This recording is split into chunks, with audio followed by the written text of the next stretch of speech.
La prédica de hoy titula La fuerza espiritual y tiene 3 puntos: el poder del Espíritu Santo, la potencia de la fe y el abastecimiento de la oración. Vamos a entrar en oración. Señor Dios Padre bendito, en esta mañana, antes de abrir tu libro y exponer tu palabra, nos acordamos, Padre, de todas aquellas personas que asisten regularmente acá a tu congregación, acá en la Comunidad Cristiana de Restauración, pero que ahora por circunstancias de salud probablemente no puedan hacerlo. Oramos por quienes también, pudiendo venir, están en tratamiento y desean recuperarse. Y por eso, Señor, queremos poner delante de ti los nombres de las personas por las cuales estamos orando por la salud personal de cada uno de ellos. Te pedimos, muy especialmente, por nuestro hermano Tito Segar, por nuestro hermano Gastón Castillo, por Lisette Mamani, que recientemente te ha conocido, Señor. Oramos por Rosario Cuadros, por Jenny Camacho. Te pedimos por Marcelo Mendieta. Gracias, Dios, por todo lo que haces por Adolfo Vélez, por Isabela Gutiérrez. Rogamos, Señor, que permitas la recuperación total de Geraldine Frías y le des sanidad a Cococha López. Gracias, Dios, porque cuidas la vida de Rosemary Martínez y estás plenamente en cuidado de Saraí Nava. Gracias, Padre, porque podemos presentar nuestras oraciones a ti. Y podemos suplicarte hoy también, Señor, que tú abras nuestro entendimiento, nuestra razón, y abras nuestros ojos espirituales para verte, Señor, en cada situación que vamos a escuchar en el relato de hoy. Que sea solamente tu palabra, ninguna idea personal ni propia, sino que sea la exposición de lo que tú quieres para tu pueblo. Y queremos, Señor, que esa exposición sea fiel, pero también que nuestro comportamiento sea digno de esa palabra. Que podamos escucharte hablar y que podamos saber hacer lo que tú nos mandas. Te alabamos, Dios bendito. Te damos gracias por tu presencia en nuestras vidas y rogamos, Señor, también por todos aquellos que un día se van a convertir y van a estar en tus atrios. Hoy te pedimos, Señor, que tú nos permitas comprender el mensaje de tu palabra. En el nombre de Jesús. Amén. Estamos exponiendo las bases de la fe cristiana. ¿Por qué? Porque es probable que, si bien las hemos escuchado, las hemos entendido hace mucho tiempo, que supuestamente las estamos viviendo, pero probablemente no las hemos atendido apropiadamente. El Señor dice: cuiden de su salvación a través del apóstol Pablo, con temor y con temblor. Por lo tanto, nosotros deberíamos estar pendientes de qué es necesario que suceda en mi vida, en lo que a mí me compete, para poder estar a tono con la salvación que Él nos ha dado. Y el punto número 1 de esta prédica es el poder del Espíritu Santo.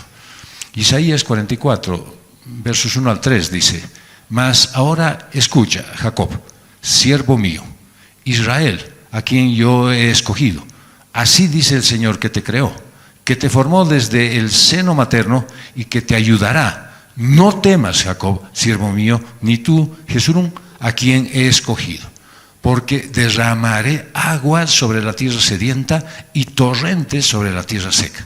Derramaré mi espíritu sobre tu posteridad y mi bendición sobre tus descendientes. Esa es una promesa para ti hoy.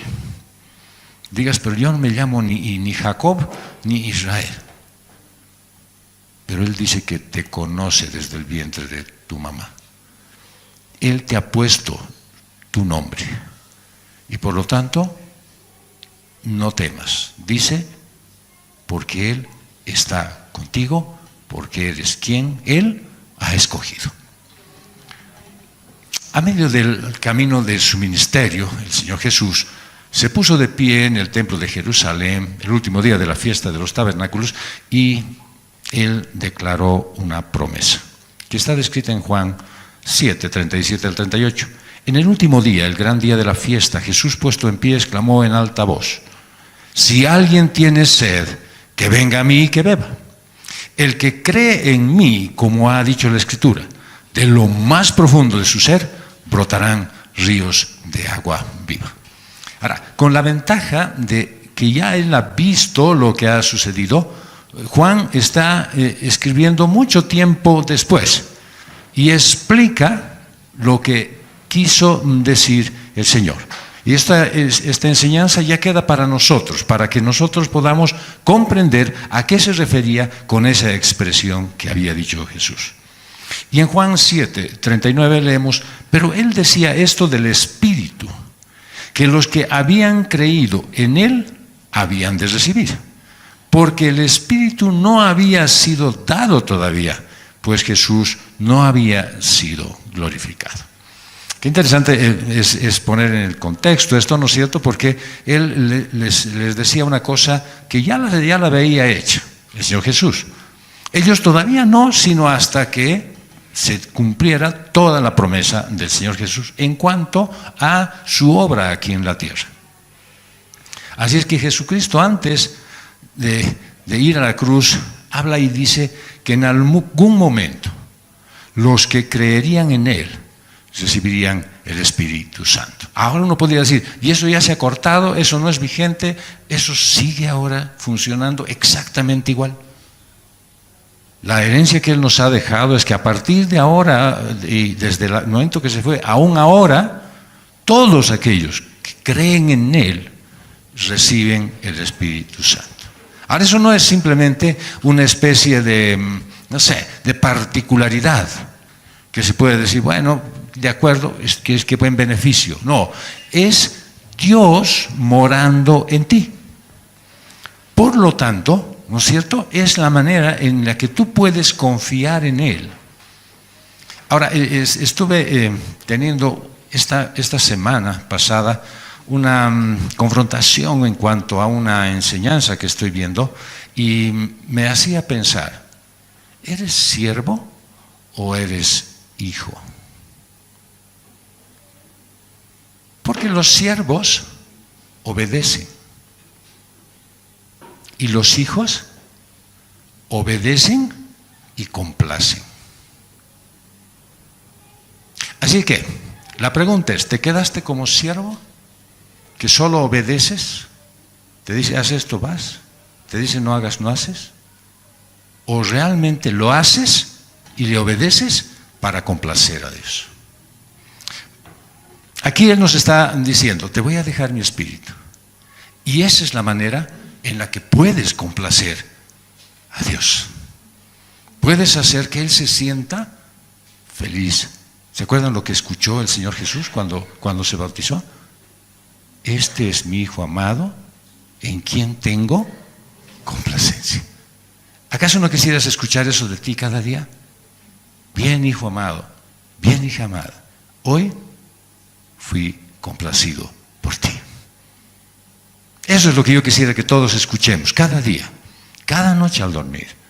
Pero nos acostamos de repente tan atribulados, tan agobiados, tan cansados, que dejamos de escuchar la voz del Espíritu Santo que está en nosotros, que es Dios mismo hablándonos.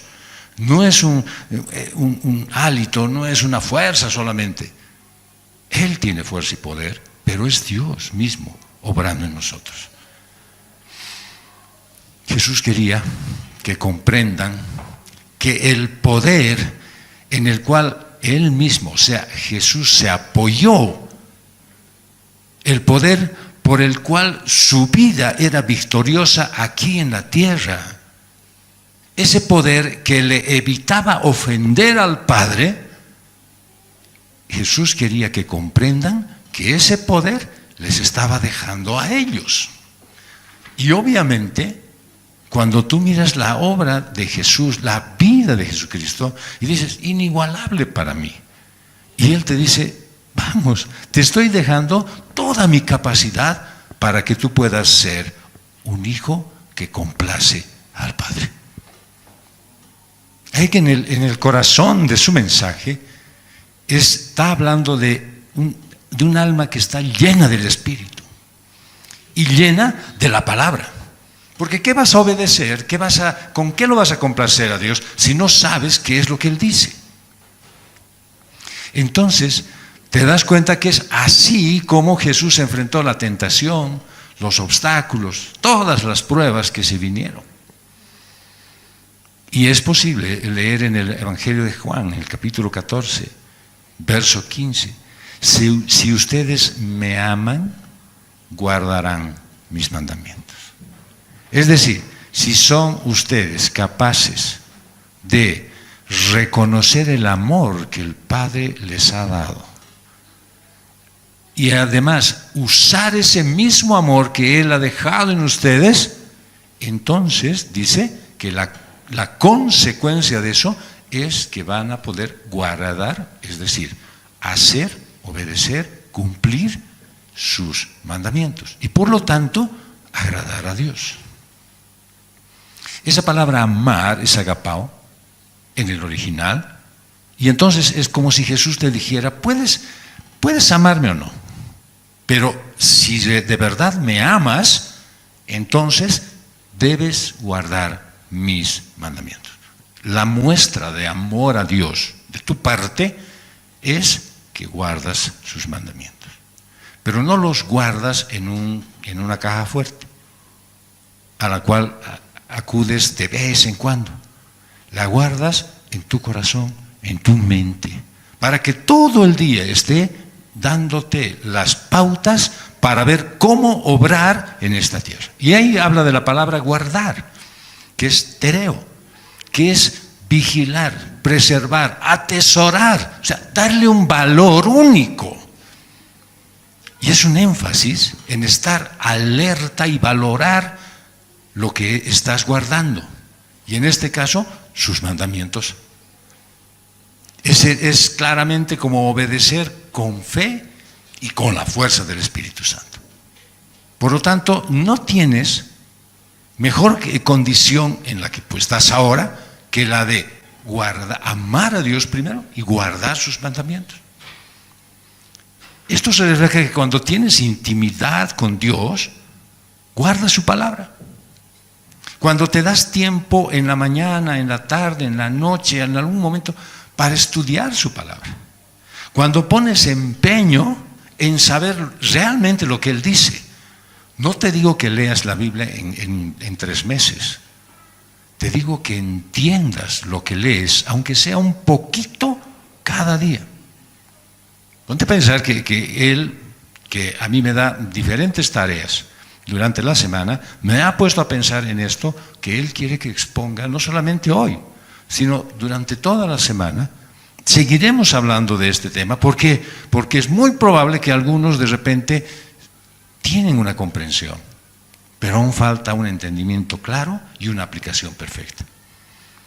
Y eso es la consecuencia de la intimidad que tienes con Dios. Y muchos dicen, sí, pero qué difícil, no sé cómo hacer un estudio, es muy complicado. Ya te digo, tienes la fuerza del Espíritu en ti. Es decir, tienes todas las condiciones como para poder hacerlo. ¿Qué es lo que falta? Que quieras. Y no es que quieras porque eso, es porque eso, el aprender a hacer un estudio, comprender, meditar sobre su palabra, te permite agradar al Padre. Y Juan redondea la idea en el capítulo 14, versos 16 al 17, y que dice, entonces yo rogaré al Padre y Él les dará otro consolador para que esté con ustedes para siempre. Es decir, el Espíritu de verdad, a quien el mundo no puede recibir, porque ni lo ve ni lo conoce. Pero ustedes sí lo conocen porque mora con ustedes y estará en ustedes. Entonces, Jesús promete que el Espíritu Santo va a estar contigo para siempre, que vas a poder acudir a esa fuerza y que puedes confiar en esta promesa. Ese hecho de que va a estar contigo para siempre significa que de ninguna manera, jamás vas a estar solo, nunca más. Y en su oración final por sus discípulos, Jesús pide al Padre que el Espíritu Santo los separe del pecado a través de su palabra. No solamente está contigo, no solamente te hace recuerdo de lo que dice Dios, no solamente Él protege tu vida, sino que a través de su palabra te advierte, te dice, eso es pecado. En Juan 17 dice, santifícalos en la verdad. Tu palabra es verdad.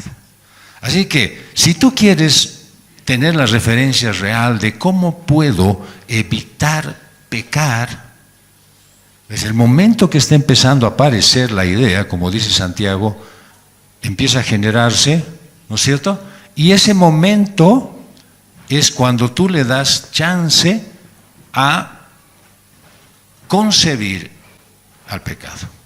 Se apodera de ti y da a luz. El momento que está entrando esa idea, ese deseo, ese sentimiento, esa condición, lo que fuere, ese instante tú debes recordar qué dice la palabra de Dios. Y en ese instante dice, por lo que yo entiendo, que tú eres separado del pecado. Es decir, puedes dejar de pecar. Es el corazón de este mensaje de Jesús, es que un alma llena del Espíritu de Dios y llena de la palabra, ¿no es cierto?, puede obrar exactamente como lo podía hacer Jesús, aquí en su humanidad. Enfrentar la tentación, enfrentar problemas, obstáculos y hasta inclusive muchísimas pruebas y superar todo. Y superarlo todo. El Señor promete que el que ha estado con ellos, porque lo vieron a través de Jesús, va a estar ahora en ellos. Es decir, que si tú en un inicio te has sentido admirado, sorprendido por la vida de Jesús, Él te dice en esta parte, esa capacidad que yo tenía, pues ahora está contigo. Eso que yo pude usar aquí en la tierra, en mi humanidad, ahora te pertenece. Ahora está a tu favor. No es alguien como un, no sé, el genio de la lámpara que puedes frotar tu codo y sale un milagro. Sino es Dios Todopoderoso obrando en ti y a través de ti. Ahora, el Espíritu de Dios, ellos lo vieron, estuvo con ellos. ¿No es cierto? Porque moraba en Jesucristo. Y ese es el que le dio poder durante todos sus años de vida aquí. ¿Qué es lo que va a ver la gente en ti? ¿Tu buen rostro? ¿Tu físico?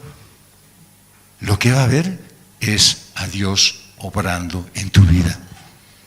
A través de lo que digas, a través de lo que hagas, a través del testimonio que das tú mismo.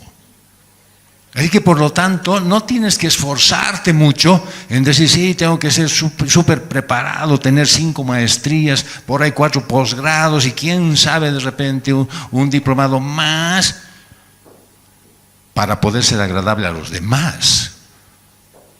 Solo tienes que mostrar a Dios en tu vida, mostrar la obra de Jesús en ti. Y eso es todo, y eso es suficiente. Cuando estaban cerca de Jesús, estaban cerca del Espíritu Santo. Cuando veían el poder de Jesús, veían la fuerza del Espíritu Santo. Eso puede pasar hoy mismo contigo. Eso puede pasar mañana. Y probablemente una de las ideas más interesantes que han surgido recientemente es que ustedes conocen que tenemos un hermano con el don de evangelismo. Y va a convocar en algún momento, porque ya lo está preparando, ¿no es cierto?, un taller para aprender a evangelizar. Ay, sí, pero nos va a enseñar que tenemos que hablar, que ir a agarrar a los desconocidos y arrodillarnos en la calle y hablar. No, absolutamente no. ¿Sabes qué te va a enseñar?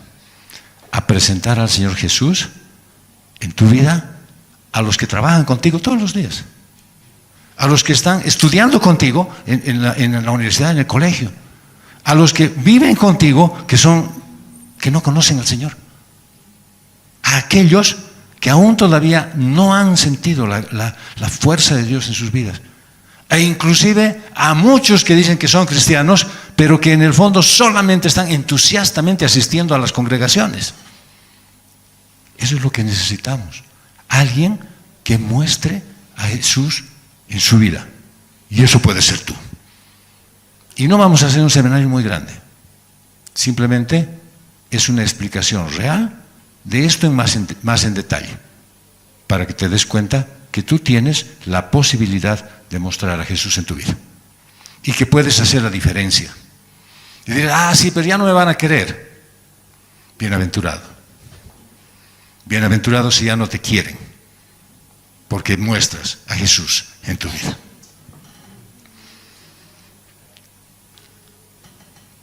En Juan 15, versos 26 al 27, dice: cuando venga el Consolador, a quien yo enviaré del Padre, es decir, el Espíritu de verdad que procede del Padre, Él dará testimonio de mí.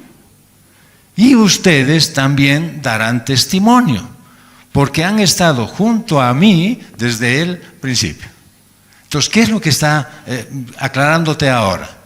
Que no eres tú quien va a tener que esforzarse para hacer, que ahora sí que hay que ser buenito, ya no tengo que hablar malas palabras, no tengo que insultar como me gusta hacer todos los lunes, ya no tengo que esconder los documentos para que a alguien le vaya mal. No, ya no tienes que hacer nada de eso. O sea, Él dice que Él va a obrar a través de ti. Él va a dar testimonio de sí mismo. Vos solo tienes que hacer que lo que haría un hijo que quiere agradar a su padre. No un siervo que tiene, bueno, ya hay que llevar, bueno, ni modo, dice que tengo que hablarles de Jesús. No, mi Padre me ha dado esta posibilidad y yo disfruto en hacerla hoy. Y en la noche voy a ser agradable a Él. Y voy a sentir el abrazo de mi papá diciéndome, bien, hijo, hoy día lo hiciste bien, mañana volvemos otra vez. Es decir, que el Señor está describiendo la fuerza del Espíritu Santo en esta nueva etapa que va a empezar a comenzar, pero que ya está corriendo en ti y que probablemente nunca la has usado de esta manera. La fuerza del Espíritu Santo te permite dar no solamente el testimonio de Cristo en tu vida, sino que te muestra además tu condición en relación a Dios. Pues tú dices, sí, pero acabo de pecar, caramba, no puedo dejar de ser sonista. ¿Por qué siempre tengo que estar pecando? ¿No es cierto? Y dice Romanos 8:16, el Espíritu mismo da testimonio a nuestro espíritu de que somos hijos de Dios. Es decir, si en algún momento, por los avatares de esta vida, por la circunstancia en la que estás viviendo, porque a veces te sientes tan agobiado, dudas y dices, ¿y qué tal si no soy cristiano y estoy aquí y cuando me presente en la eternidad me digan, no te conozco? Ese es el mayor temor que tienen muchos. Aquí lo que dice la carta a los romanos, a través de Pablo te dice, no puedes temer eso. Si es que yo te estoy diciendo que verdaderamente eres hijo de Dios. Ahora, si no te ha dicho, es otra situación. Entonces ya sabes lo que tienes que hacer.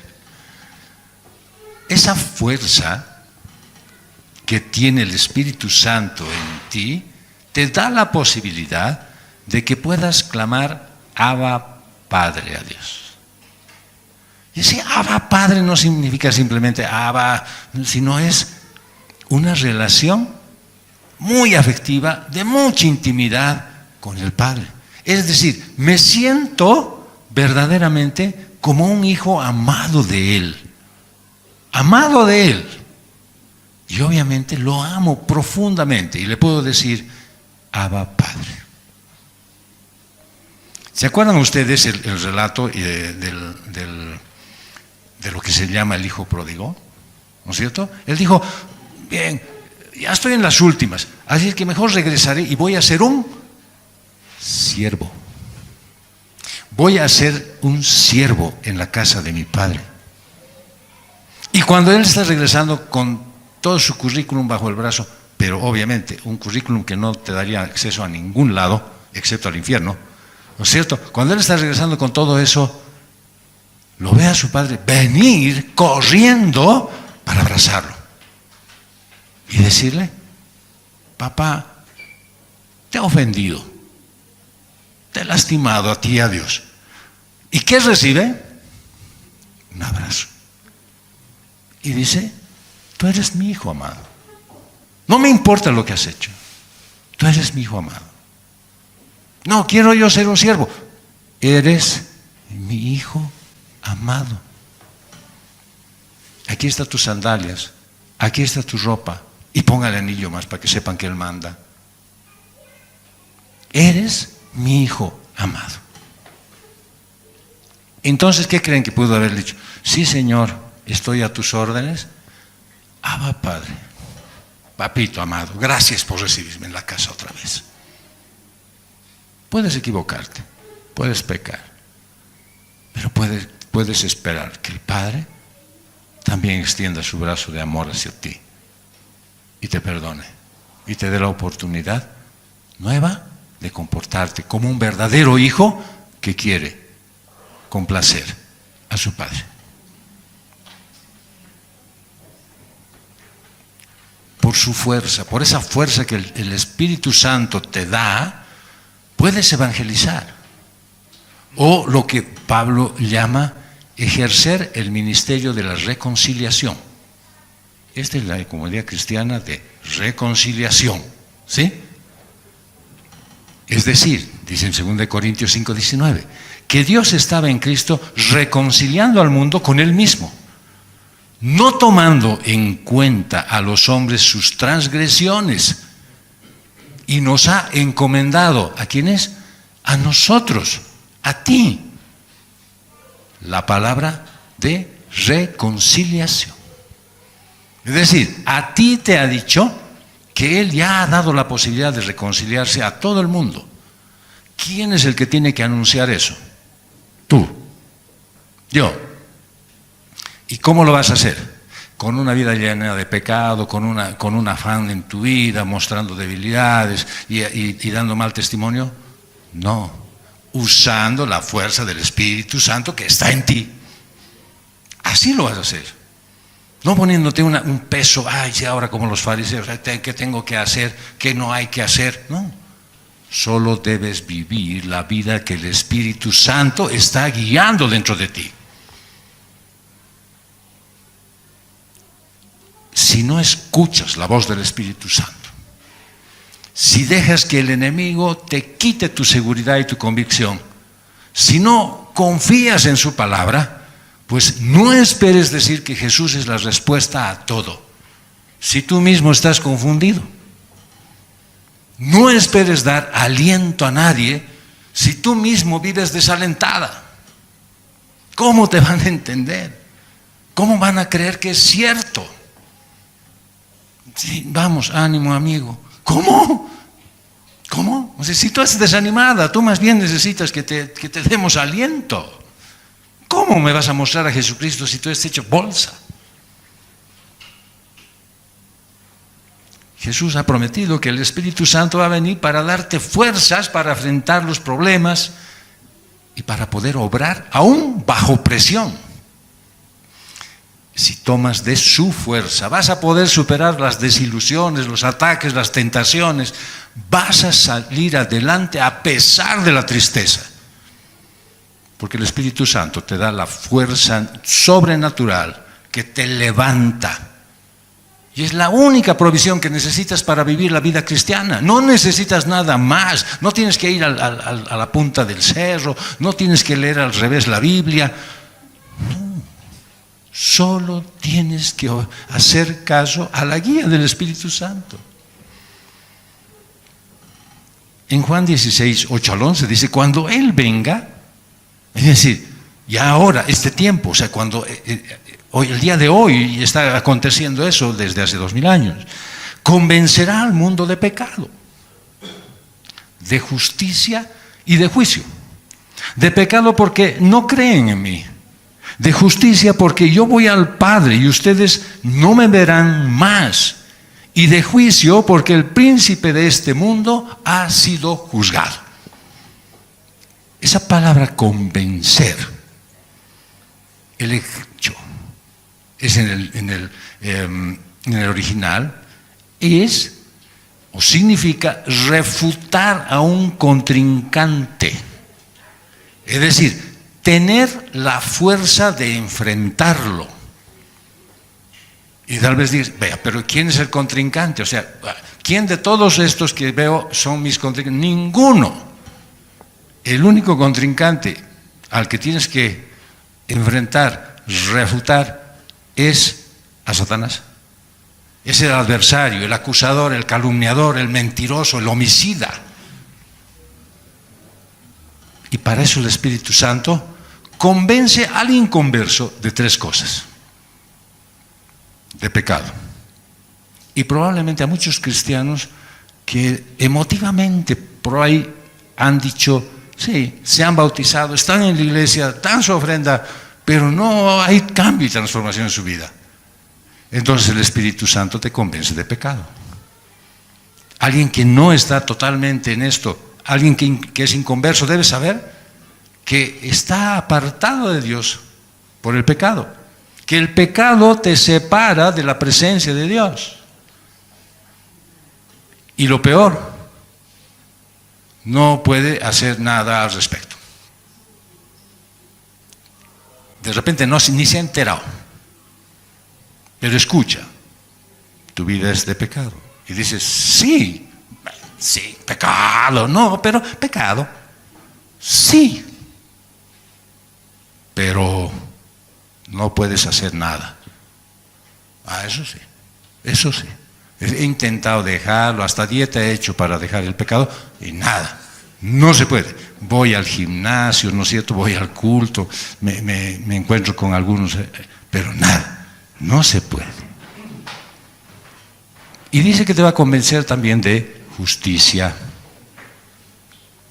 El inconverso el Espíritu Santo quiere que el inconverso sepa que no hay uno que sea justo. Es decir, no hay nada que puedas hacer para ser considerado justo por tu propia cuenta. Aunque hagas todas las obras de bien que se te ocurran, aunque te agregues a todos los clubes sociales que hacen obras de caridad, aunque desde ahorita estés juntando ropa para la Navidad para regalar a los pobres, por mucho que hayas reservado panetones para todo el barrio y quieras preparar chocolate para esa noche, no pasa nada, ¿sí? No pasa nada. Nada te justifica. La única forma en la que el hombre pueda ser encontrado justo es por la obra de Jesucristo en la cruz, que ya ha sido hecha. Es decir, no tienes que estar esperando que Jesucristo baje otra vez, venga de nuevo, para que recién esa promesa se cumpla en tu vida. Ya está. Y dice que va a convencer de juicio. Es decir, va a hacer entender que Dios es el juez supremo, pero también es un juez severo. Y que obviamente cada uno escoge si prefiere la maldición eterna de Satanás, si es que no se arrepiente de su pecado, o si prefiere recibir esa vida eterna junto a Dios. Cada uno lo puede hacer. Pero ustedes dirán, no, pero sí he intentado toda mi vida. ¿Has escuchado la voz del Espíritu Santo diciéndote, eres mi hijo amado? Tal vez nunca has escuchado. Y si tal vez has escuchado y lo has tomado no lo has tomado en cuenta. En el Evangelio de Juan, el capítulo 16, versos 12 al 14, dice: aún tengo muchas cosas que decirle. Aún tengo muchas cosas que decirles, pero ahora no las pueden soportar. Pero cuando Él, el Espíritu de verdad, venga, los guiará a toda la verdad, porque no hablará por su propia cuenta, sino que hablará todo lo que oiga y les hará saber lo que habrá de venir. Él me glorificará, porque tomará de lo mío y se lo hará saber a ustedes. En ese tiempo, ¿no es cierto?, nadie tenía el Espíritu Santo en su vida. Y entonces les dice: esto no les puedo ahorita contar porque les va a parecer locura. Pero, ¿no es cierto?, está ya el Espíritu Santo a punto de venir. Y cuando venga, entonces ustedes van a tener la capacidad de poder entender todo lo que dice la Biblia. Así es que si tú ahorita, ¿no es cierto?, estás diciendo: caramba, pero me he comprado hasta la versión más popular que hay de la Biblia y no entiendo realmente. Dos cosas pueden estar pasando. La primera, si eres verdaderamente alguien que está convencido que el Espíritu Santo está obrando en su vida todo el tiempo, lo más probable es que te pasa como sucede en muchos matrimonios, ¿no? Que hablan los dos a la vez y nunca se ponen de acuerdo, hasta que uno grita e impone. De repente estás hablando al mismo tono de Dios. Y Él dice, ¿han escuchado ustedes en Elías? No dice que te habla gritando, te habla en un susurro, suave. Pero como tú estás gritando, entonces obvio no le escuchas. Señor, ya pues, ¿qué vas a hacer? Mira, qué mal testimonio estás dando tú.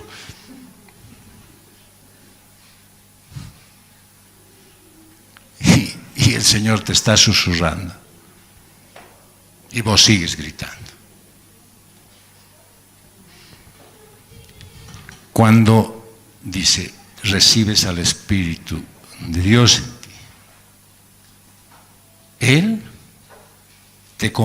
se convierte en tu fuerza y en tu compañero y tu guía. Eso es lo que acontece, porque Él ahora te da entendimiento de lo que antes para ti era difícil de entender. Su misión es guiar al inconverso a la verdad. Pero tiene que ponerse bajo su dirección. Difícilmente, ¿no es cierto?, por más que tengas un mapa o una guía 4D, no vas a llegar a destino. Por más que instales tu GPS, no vas a llegar a destino si no haces caso. Doble a la izquierda, no, a la derecha. Listo, entonces ya estás perdido. Pero el GPS te ha dicho a la izquierda. Sí, pero me parecía que la derecha era mejor. Eso me ha pasado el otro día como ahora no se puede tomar fácilmente por el tema de la gasolina, el radiotaxi, una aplicación que hay. Y digo: ¡ay, qué lindo tienes ahí tu GPS! Con eso podemos llegar fácil. No, porque este me lleva por otras calles. Entonces, ¿para qué tienes el GPS? ¿Eh? Si no le haces caso, ¿para qué tienes al Espíritu Santo? Si cuando Él te habla, no lo quieres escuchar. La guía y la dirección del Espíritu Santo solo viene de estudiar la Escritura. No hay otra forma. Porque ¿qué vas a recordar? ¿Sí? Él tomará de lo mío, dice el Señor Jesús, y les hará saber a ustedes. Él les va a mostrar. Ustedes van a estar enterados. Pero si ni hablan la Biblia, muy difícil. Entonces, cuando tú pones empeño en esto, alumbra tus ojos para que la Escritura tenga sentido. y trae a tu mente todo lo que aprendes. Y yo podría apropiarme de esta expresión de Pablo en Efesios 1:18. Mi oración es que los ojos de su corazón sean iluminados, para que sepan cuál es la esperanza de su llamamiento, cuáles son las riquezas de la gloria de su herencia en los santos, por tu Santo Espíritu. Si de verdad no estoy aquí viviendo como disfrazado de cristiano, sino realmente soy un hijo tuyo. Cuando sabes que la fuerza del Espíritu Santo es suficiente para tu vida, pues tienes la oportunidad de vivir de la manera que le agrada a Dios y que puedes convencer a otros de esa verdad por tu vida. Esa misma agua que satisface tu sed espiritual va a aplacar la sed espiritual de todos los que están a tu alrededor. Crecerá de un goteo a un arroyo, de un arroyo a un río, y de un río que va a refrescar a muchos. En Isaías 44:3 te da un mensaje directo a ti. No temas, porque derramaré sobre la tierra sedienta y torrentes sobre la tierra seca. Derramaré mi espíritu sobre tu posteridad y mi bendición sobre tus descendientes. ¿Quieres eso para tu vida? ¿Quieres eso para tu familia? ¿Quieres eso que se haga realidad en ti? Empieza a escucharlo al Espíritu Santo. Al ir fluyendo el agua se cumple la misión del Espíritu Santo. Jesús es glorificado. Y su fuerza te hace a ti más que vencedor. ¿Quieres dejar esa vida sin sentido y con tanta lucha? Pues abre tu corazón a Jesucristo y deja que el Espíritu Santo te fortalezca. Ríndete a los pies de Cristo. Deja que Él abra tus ojos espirituales a través del Espíritu Santo.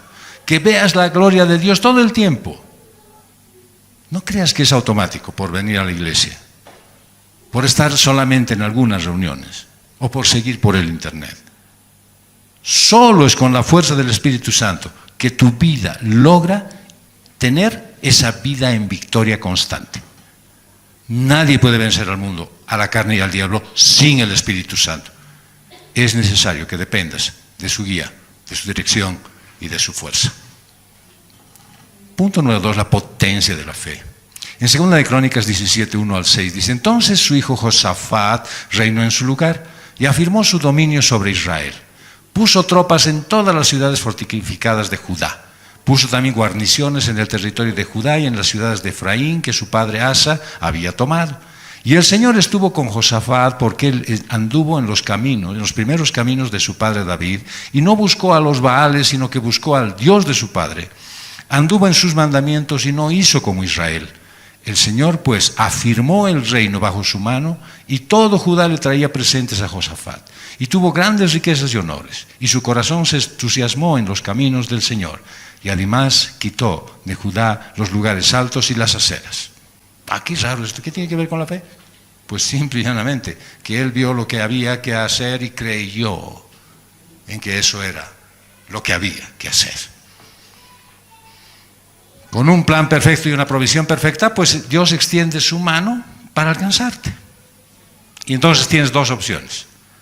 Puedes optar por creer en lo que Dios te dice y recibir lo que quiere darte. O puedes optar por no creerle y obviamente no recibir nada. En Lucas 19, del 1-10, es un relato un poco largo. Y dice: cuando Jesús entró en Jericó, pasaba por la ciudad, y un hombre llamado Zaqueo, que era jefe de los recaudadores de impuestos y era rico, trataba de ver quién era Jesús, pero no podía a causa de la multitud, ya que Zaqueo era de pequeña estatura. Corriendo delante se subió a un árbol sicómoro, y así lo podía ver porque Jesús estaba a punto de pasar por allí. Cuando Jesús llegó al lugar, miró hacia arriba y le dijo: Zaqueo, date prisa y desciende, porque hoy debo quedarme en tu casa. Entonces él se apresuró a descender y los recibió con gozo. Al ver esto, todos murmuraban: ha ido a hospedarse con un hombre pecador. Pero Zaqueo, puesto en pie, dijo a Jesús: Señor, la mitad de mis bienes daré a los pobres, y si en algo he defraudado a alguien, se los restituiré cuadriplicado. hoy ha venido la salvación a esta casa, le dijo Jesús, ya que él también es hijo de Abraham, porque el Hijo del Hombre ha venido a buscar y a salvar lo que se había perdido. Este hermoso relato, ¿no es cierto? Y muy conocido, los más odiados que los publicanos eran los judíos que cobraban impuestos en Israel. Hay que amarlos a los cobradores de impuestos. Cuando te digan, mostrame tu doble contabilidad, ¿cuál doble contabilidad? No, aquí está, papito, mi doble contabilidad. Eran despreciados. Eran considerados impuros religiosamente y traidores públicamente. Aunque el nombre de Zaqueo significaba, ¿saben qué? Puro. Y Zaqueo buscaba algo. No sabía él exactamente qué. Pero una cosa sí sabía, que para él era lo más importante conocer a Jesús. Y sin saberlo, Zaqueo, apelando a la fe recibida del Señor, busca hacer la voluntad de Dios y tener una nueva clase de vida. Y antes de que llegue al árbol y mire Jesús hacia arriba, él ya sabía dónde estaba Zaqueo física y espiritualmente. Es decir, la gracia de Dios le alcanzó. Jesús conocía cada humillación, cada desprecio que Zaqueo había sufrido. Sabía cómo su amor al dinero lo había perjudicado. Pero también conocía cada acción que él había cometido, cada fraude que había hecho, con gusto los había hecho. Y podía contar cada centavo que había arrancado a cada comerciante en Jericó. Y aún así, Jesús, el Hijo de Dios, se detuvo, levantó la vista para hacer contacto con el que todos odiaban. Y lo refleja el Evangelio de Lucas, capítulo 7, verso 34. Ha venido el Hijo del Hombre que come y bebe, y dicen, miren, un hombre glotón y bebedor de vino y amigo de recaudadores de impuestos y de pecadores. Sabía Jesús que se estaban refiriendo a él. Pero Jesús anhelaba el encuentro con Zaqueo desde la eternidad. Había visto a Zaqueo antes de crearlo y determinó morir por él en la cruz. Y entonces, al instante que abrió su corazón al Señor Jesucristo, ¿qué dice que pasó? Lo recibió con gozo. Eso es lo que pasó en la vida de Zaqueo. Lo recibió con gozo. Y la salvación vino a la casa de Zaqueo. La restitución, esa que Zaqueo promete al decir, bueno, yo he hecho y voy a devolver 4 veces, no es un requisito para ser salvo. Cuidado, de, entonces yo tengo que hacer eso. Mucha difícil, pero puedo hacerlo, digamos. La fe le hizo mostrar la evidencia de su salvación. Eso que él hizo fue porque fue tocado por el Espíritu de Dios. No fue porque, entonces para ser cristiano tengo que dejar de comer y de beber. No, porque no serías cristiano. Los cristianos comen, que ya no les digo. Dios se deleita cuando sus hijos dan no con tristeza ni por necesidad, sino con generosidad y con fe. En 2 Corintios 9, verso 7 dice, que cada uno dé como propuso en su corazón, no de mala gana ni por obligación, porque Dios ama al que da con alegría. Y ese es el reflejo. O sea, por eso cuando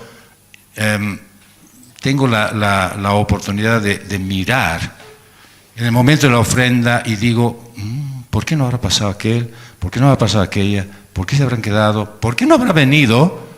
¿Y por qué no ha hecho lo que Dios le pide que haga? ¿Qué le faltará? Obviamente no puedo decir, es que no es cristiano.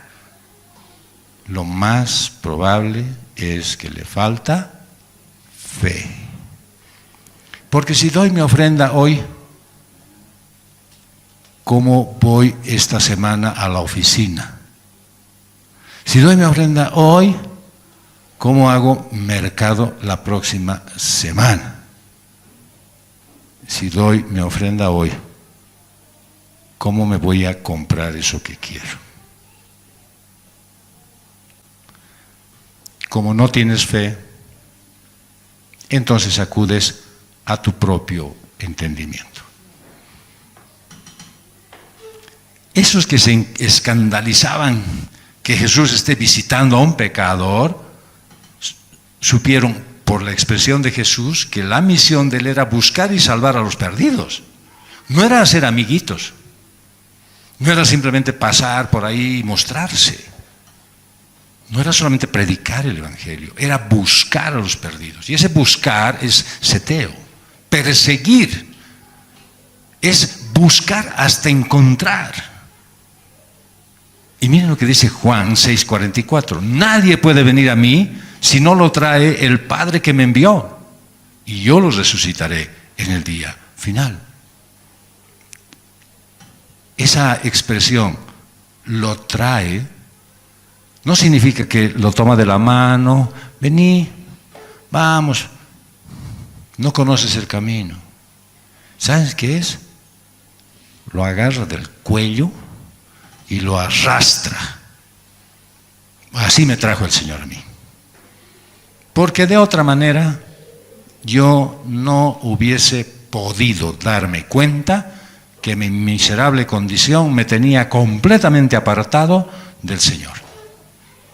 Y cada vez que yo me acuerdo de esto, le doy gracias a Dios llorando, porque Él tuvo misericordia de mí.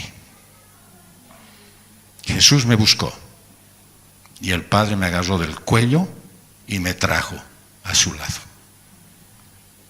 David es un vocablo bien parecido en el Salmo 23. Ciertamente el bien y la misericordia me seguirán todos los días de mi vida. Me van a perseguir, me van a encontrar y me van a alcanzar todos los días de mi vida. Esta acción de buscar es una acción de seguirle el rastro a alguien, hasta encontrarlo, perseguirlo con pasión. Y además saber que es Dios quien está generando todas esas condiciones. Cuando el Señor pone en tu corazón hablarle a alguien, no diga, ay, por ahí no me va a entender, no, creo que tiene cara de pocos amigos, hoy día sí que está malhumorado, yo nunca me llevo bien con esa persona. No, Él ha dado todas las condiciones para que ese día le hables de Jesucristo. Pero tú tienes que creer, tienes que tener fe en que eso va a funcionar así. Porque si dices, no, pero es que con mis normas, no, claro, bajo tus parámetros siempre será así, nunca harás nada. Con esa intensidad apasionada, Jesucristo había buscado a Zaqueo y con esa misma intensidad busca a los perdidos y está utilizando los recursos que Él tiene, que eres tú. No te necesita. No te necesita, pero quiere usarte. Pero quiere que tú seas parte de la obra de Él. Y te da oportunidad. No te necesita, pero te da oportunidad. Entonces, ¿qué es lo que te conviene? Que te encuentre, pues. Y que los recibas por fe. Y que tengas esa vida que solo Él te puede dar. Y tengas esa fe que solo Él también te puede dar. Y una vez que has recibido la vida eterna, entonces descubres que hay una sola manera de vivir. ¿Y cómo es? Por fe. Por fe. Y es una expresión que nosotros usamos muy comúnmente. Estás viviendo por fe y ni siquiera sabes qué significa. Hebreos 11:16 dice, sin fe es imposible agradar a Dios. Y ahí se queda la idea. No, continúa y dice, porque es necesario que el que se acerca a Dios crea que Él existe y que recompensa a los que lo buscan. Es decir, que yo, si creo verdaderamente esto, ¿qué voy a hacer? Las cosas que le agradan a Dios. Y entonces puedo demostrar que con fe sí es posible agradar a Dios. Si le creo todo lo que Él dice, si me dice, perdona a tus enemigos y yo perdono, agrado a Él. Si me dice, mira lo que estás haciendo, deja de hacer y dejo, le agrada a Dios. Si Él me manda una cosa que me hace dar cuenta que no está bien lo que hago, lo que digo, o como miro, o como esté andando, entonces dejo y es una vida agradable a Dios. Sin fe, sin creer que Él lo hace posible. No que tú sacas de tu propio recurso, de que Él hace posible esa clase de vida delante de Dios. Si tú no le crees, no vas a agradar a Dios, porque siempre la vas a pelar. Ahora Jesús te da una preciosa enseñanza acerca de la fe. Y eso mismo ha hecho ese día cuando los discípulos, ¿no es cierto?, le preguntan. Y Él les dice, si tu hermano peca 7 veces contra ti al día, y cada rato que hace eso, te pide perdón, perdónale. Y entonces los discípulos, que creo que asistían a la CCR en ese tiempo, ¿no es cierto?, dice, no pues, para perdonar tantas veces sin condiciones, vamos a necesitar mucha fe. Bueno, tú puedes ser de repente como uno de esos apóstoles, un cabeza dura, pero que reconoce que su necesidad es tener mucha fe. Y entonces, ¿qué hacen? Lucas 17:5, los apóstoles dijeron al Señor, aumentanos la fe. ¿Saben qué? ¿Cómo puede estar relacionado perdonar con fe? ¿No? No, perdonar significa perdonar nomás. No, perdonar es una cosa muy práctica. Se requiere creer que Dios lo hace posible, que Dios me da a mí la capacidad de perdonar de verdad, que Dios pone en mí el deseo y el anhelo de perdonar. Y así como el perdonar es una cosa práctica, la fe es práctica también.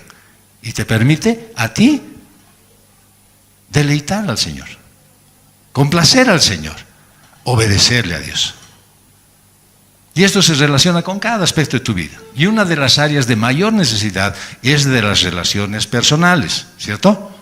Y ahorita ya te ha venido a la mente con quién, no quiero perdonarle. Es así, acaba de venírseme a la mente, ¿no es cierto? Y de repente es alguien con quien tienes que verte todos los días. Porque todos los días te tienes que ver con gente que te hacen enojar, que agotan tu paciencia, que te provocan por demás. Y la solución no es pues que el otro cambie su conducta, sino que tú aprendas a perdonar. Y para eso necesitas fe. Creer que el Espíritu Santo te da esa capacidad y esa fuerza. Bien, los que no creen pueden ir saliendo.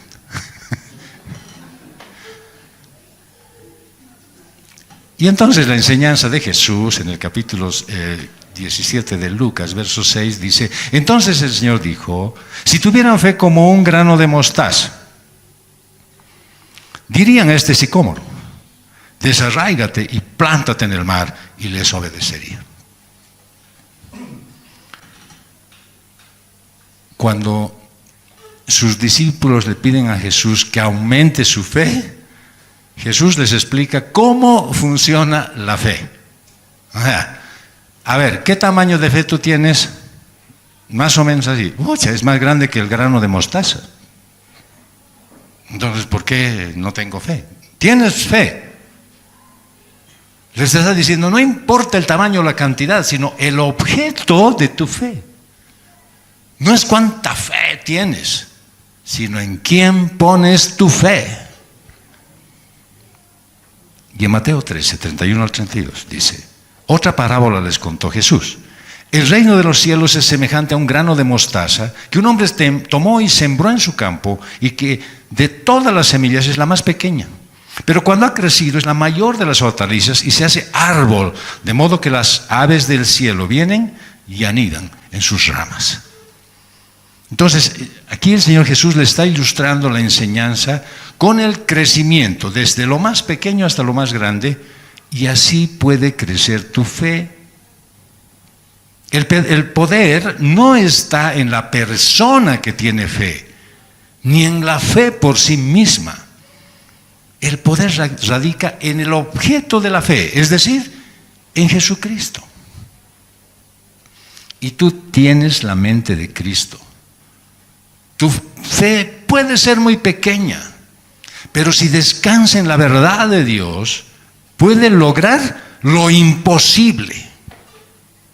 Si quieres aumentar tu fe, da más ofrenda. Nada. Vas a dar ofrenda por fe. Si quieres aumentar tu fe, aumenta tu estudio de la palabra. Comprende más el mensaje de Dios. Si quieres confiar más en Dios, debes conocerlo mejor. ¿Le quieres seguir diciendo Señor? ¿O quieres decirle Abba Padre?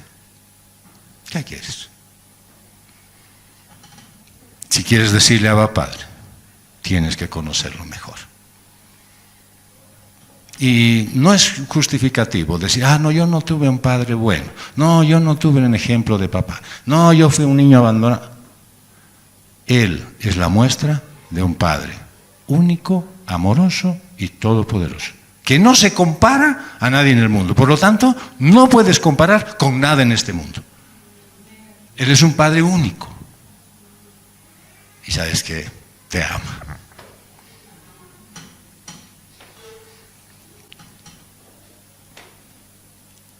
El apóstol Pablo les dijo en una carta a los romanos, en el capítulo 8, verso 26, de la misma manera también el Espíritu nos ayuda en nuestra debilidad.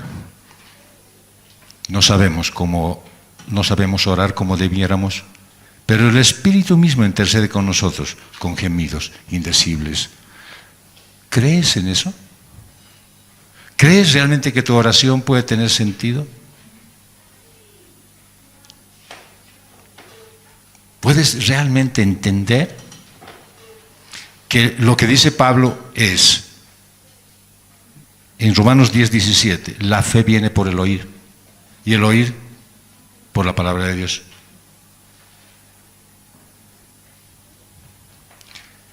¿Puedes entender que tu fe va a crecer en la medida en la que tú entiendes mejor lo que Dios te dice cada día? A través de su palabra. No a través de sueños, no a través de imaginaciones, no a través de ilusiones, sino lo que te dice a través de su palabra. No hay una forma más acertada de ver que crezca tu fe que leer la Biblia. Necesitas fe si quieres tener una relación perfecta con el Señor. Necesitas creer con fe genuina en el sacrificio de Jesús. Y entonces, con una fe verdadera, vas a poder ser más como Jesús. Vas a poder vivir como Él lo hizo. Y vas a poder, obviamente, complacer y obedecer al Padre todo el tiempo. Y eso, como consecuencia, ¿qué te va a traer? Dejar de pecar. Dejar de pecar. Y entonces el tercer punto es el abastecimiento de la oración. Y en 1 de Juan 5, 14 al 15 dice, esta es la voluntad que tenemos delante de Él, que si pedimos cualquier cosa conforme a su voluntad, Él nos oye. Y si sabemos que Él nos oye en cualquier cosa que pidamos, sabemos que tenemos las peticiones que hemos hecho. Entonces puedes ver vos que la línea de abastecimiento del cristiano es la oración. Yo no sé por qué no hace fila la gente para orar, están haciendo fila para abastecerse de gasolina, pero nadie hace fila para orar. ¿Por qué? Porque no creen que la oración es una comunicación correcta, perfecta, única, con el único que te escucha todo, te entiende, te quiere y desea tu bien. Y es la Biblia, Dios hablándote a ti. Y la oración es tu respuesta hacia Él. Pero para nosotros es al revés, ¿no? Primero la larga lista de las peticiones. Y después, voy a leer un pasaje de la Biblia que ni siquiera entiendo. Que además no está relacionado con mi petición. ¿Por qué? Porque mi petición es por todo, hasta por los niños de África. Pero cuando oras, estás respondiéndole a Dios lo que Él te ha dicho en su palabra. En tus oraciones, Él escucha tu gratitud y tus pedidos. Así es que si la línea de comunicación con Dios no funciona, tu relación con Él cae. En 1 Tesalonicenses 5, del 16 al 18, dice: estén siempre gozosos, oren sin cesar, den gracias en todo, porque esta es la voluntad de Dios para ustedes en Cristo Jesús. Ese orar sin cesar no significa que tienes que estar 24 horas de rodillas. La oración podría ser de repente como una tos persistente. ¿Todo el día estás tosiendo? No, pero toses todo el tiempo, ¿sí? Esa es una tos persistente. Así debería ser tu oración. Todo el tiempo. Deberías orar como si conversaras con un papá, con un amigo íntimo. Es así cuando vas a tu trabajo, ¿no es cierto? Y te encuentras con alguien con quien tienes mucho aprecio y hablan: hola, ¿cómo estás? Se saludan, después se van, trabajan y vuelven: che, ¿cómo es? ¿Unas teñas? No, y hablan: sí, ¿y qué tal si perdemos el tiempo después? Sí, y siguen hablando: ¿y cómo te ha ido? ¿Ya has terminado? ¿Te ayudo? Así es tu comunicación con Dios.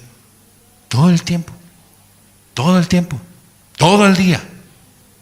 Así que cuando reconoces que Dios es todo para ti, sabes que no hay nada en la vida por la cual no tengas que orar. Sales y consigues el minibús. ¡Ay, qué bien, qué suerte! No, gracias Dios, gracias. ¿No se han encontrado nunca una moneda en el minibús? ¿Eh? Era mía.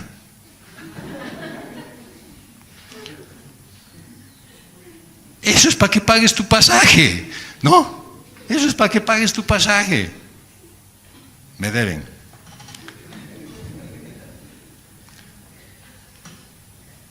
Cuando escuchas a Dios en su palabra, pues conoces su carácter y sabes cómo te puedes regocijar y darle gracias por todo. La palabra de Dios es perfecta para ti. Y por la inspiración del Espíritu Santo, pues obviamente, Él te la comunica en la forma más exacta que necesitas. Precisa, clara. Y cuando estudias la Biblia, el Espíritu Santo abre tu corazón, los ojos de tu entendimiento, para que puedas comprender completamente lo que Dios te dice. Y cuando oras, el Espíritu Santo expresa correctamente sus pensamientos que tú no sabes cómo expresarlos. Ahora sí, Romanos 8:26. De la misma manera también el Espíritu nos ayuda en nuestra debilidad. No sabemos orar como debiéramos, pero el Espíritu mismo intercede por nosotros con gemidos indecibles. No sabemos orar, pero Él te enseña. No sabemos escuchar, pero Él te explica bien. Es que no sabemos hacernos caso. Sí, es que creo que no eres cristiano.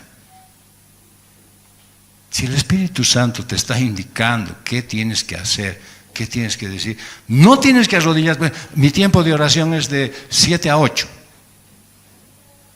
Y ahí vas a estar. Y vas a orar solamente de 7 a 8 y después todo el día vas a estar a expensas tuyas. Orar de 7 a 7:05, pero con sentido y con propósito. Y volver a orar a las 7:20 hasta 7:30. Y volver a orar de -4 a -5. Y así todo el día. Y no te desgastes en una sola oración que ya no sabes ni por qué orar. Porque no sabes ni siquiera qué vas a pedir y pides mal.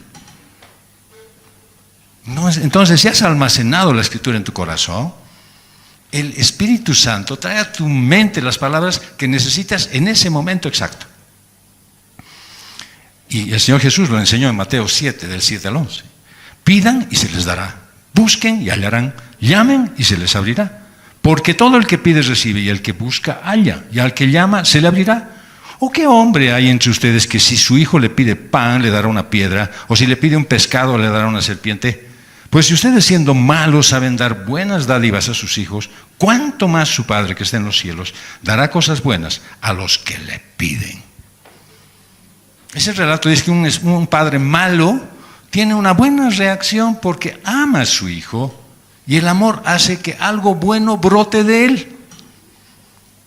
Por lo tanto, ¿qué es lo que podemos deducir? Que Dios, que es absolutamente bueno, justo y perfecto en todo sentido, siempre te va a dar a ti lo mejor, lo que más te conviene. Y cada una de estas promesas que Jesús hace relacionadas con la oración, pues están condicionadas. Pedir, dice primero, ¿no es cierto? ¿Qué es eso? Pliego petitorio. Es expresar lo que tu alma anhela.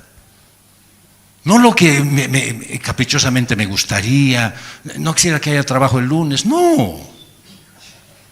Es lo que realmente tu alma anhela. A veces es fácil decirle a Dios tus peticiones, porque las agarras así como ametralladora. Pero en otras oportunidades es imposible y empiezas a divagar, estás orando, Señor, ¿y cómo será de esto, no? ¿Y qué habrá pasado? ¿Quién habrá ganado en el partido de ayer? Estás ahí sonceando en la oración. Pablo dice en Filipenses 4, versos 6 al 7, por nada estén afanosos, antes bien, en todo, mediante oración y súplica, con acción de gracias, sean dadas a conocer sus peticiones delante de Dios. Y la paz de Dios, que sobrepasa todo entendimiento, guardará sus corazones y sus mentes en Cristo Jesús. Él conoce tu necesidad, sabe la forma correcta de cómo debes hacer tu petición. Y el resultado, ¿sabes cuál es? Es que después de orar, tienes paz. Si después de que has orado media hora, dándole tu letanía de que no se puede arreglar ese problema, y te levantas y estás como te arrodillaste, algo falló. Si te arrodillas y oras durante 5 minutos y te levantas con paz, es que verdaderamente has hecho lo que corresponde. Sigue orando, sé persistente. No está, el pastor ha dicho que hay que orar 5 minutos. Cada rato. Pero, y lo preguntaba el Señor Jesús, y cuando responda, ¿habrá fe? ¿Estarán escuchando? Tu larga letanía y después estás entretenido haciendo cosas, buscando contactos, arreglando de la manera, volviendo a sumar otra vez. ¿Y no estás escuchándole?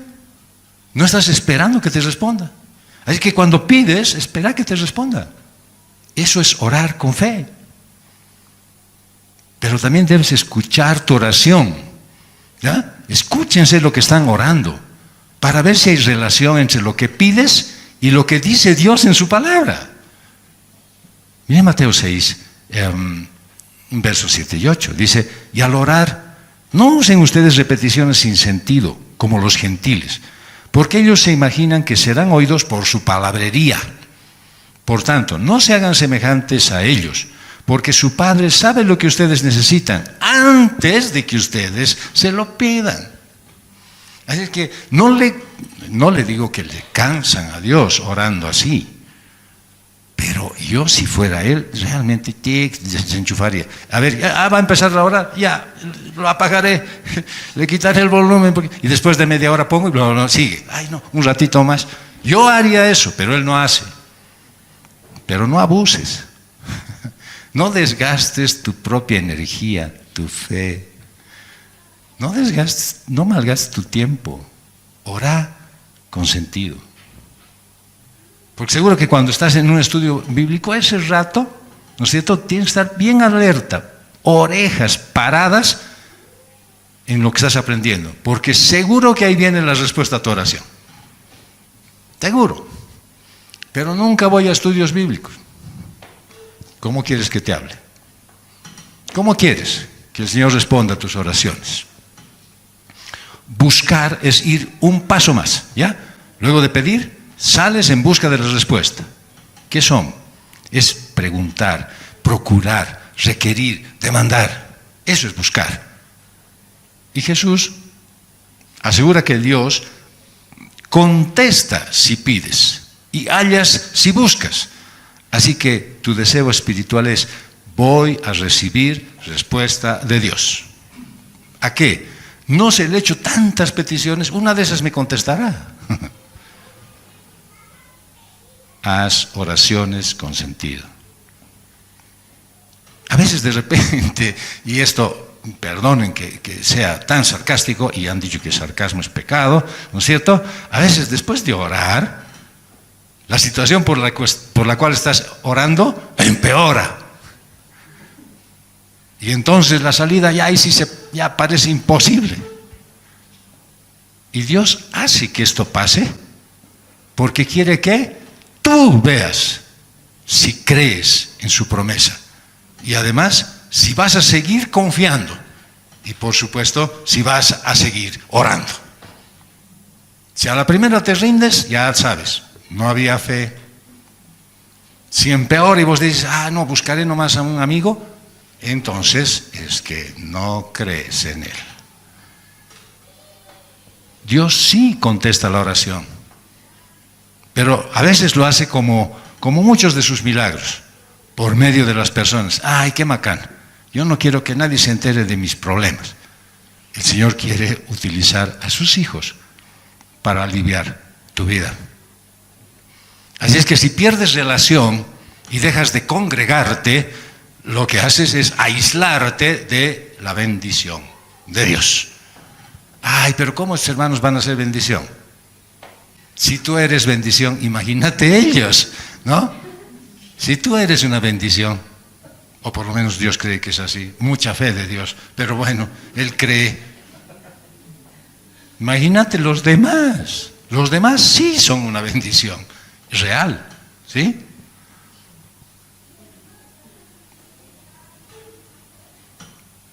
Cuando oras para que alguien sea fortalecido, por ejemplo, no, quiero que salga de este problema, de su salud, pero después ni siquiera lo llamas para animarle, ni siquiera te preocupas qué está pasando. Y es más, si le has llamado, preguntas a otro.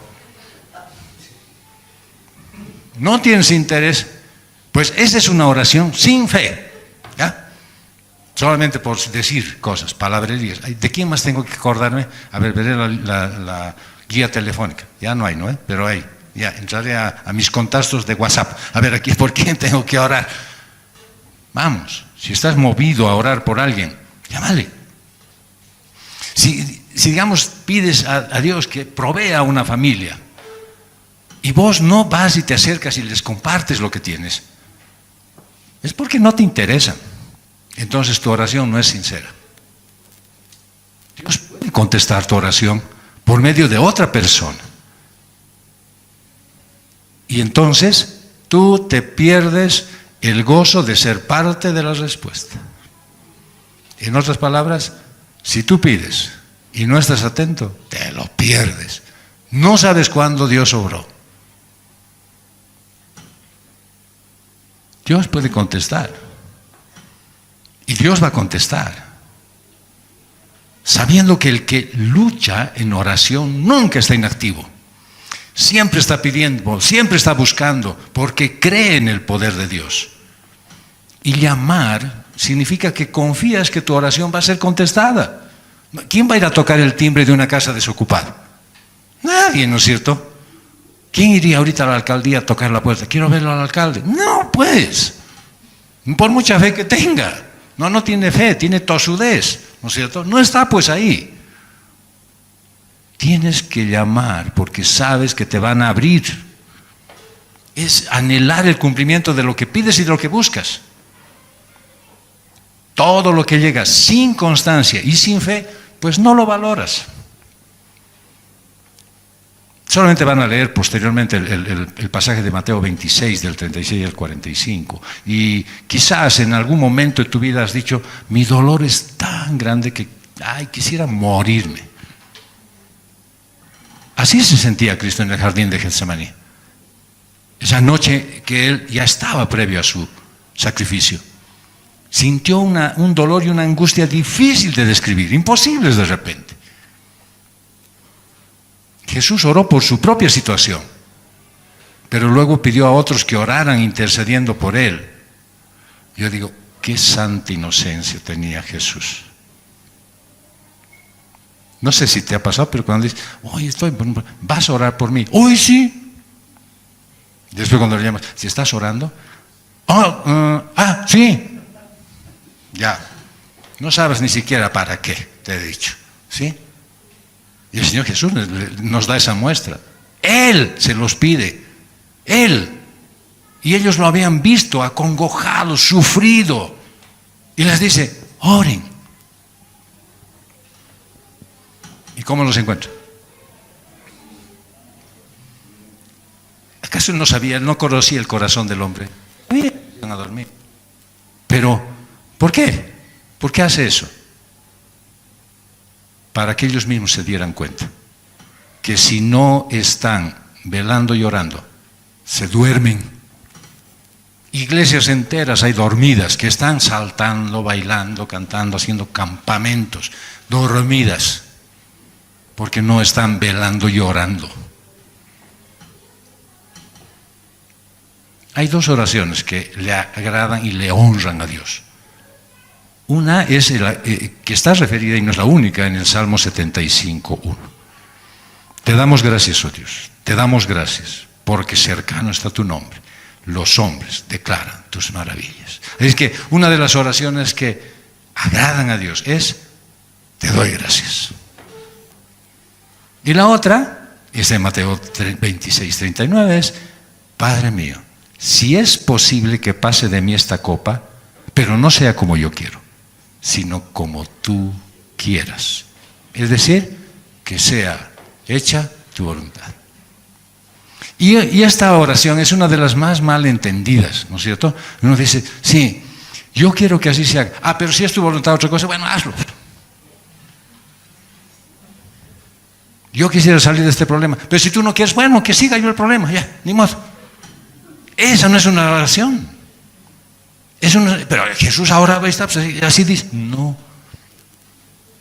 Si es posible, o sea, si está en tu voluntad, que pase de mí esta copa. Nunca sea como yo quiera. Si es posible, o sea, si está en tu voluntad, esta copa que pase, que nunca sea como yo quiera,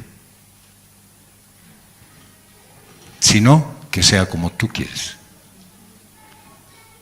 Así de sencillo.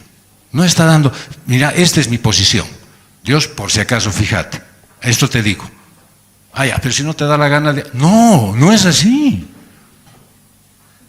Dios quiere y quiere darte, pero ¿cómo tú lo presentas? ¿Como un capricho? ¿Como una demanda laboral? ¿Bloqueas? ¿Ahora qué vas a hacer? ¿Huelga de hambre para que te escuche? ¿Qué vas a hacer? ¿Sabes qué? No es necesario saber lo que Dios está haciendo, solo que tienes que saber que Él sí sabe lo que está haciendo.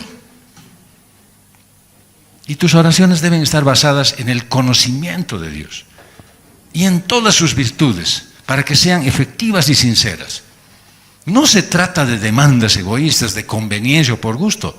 La oración que mueve el poder en ti para creer más. No mueve la mano de Dios. Vamos a orar hasta que Dios nos dé. No. ¿Sabes qué hace? Mueve tu corazón hacia la fe. a creer en un Padre amoroso y todopoderoso. Vamos a concluir. La fuerza espiritual para el cristiano viene de la obra del Espíritu Santo en su interior y de la fe genuina en Jesús y de la oración perseverante. 3 cosas que hemos mencionado. Y Dios te ayuda en tus debilidades, pero es necesario que escuches su voz, que obedezcas, que sigas lo que Él te dice. Las tentaciones son muchas, pero en esa fuerza interior, que es Dios mismo, Él te anima a alejarte y luchar con éxito ante el pecado. Pero sin creer que Jesucristo dio su vida por ti para cambiar tu condición, sin esa fe es imposible que agrades a Dios.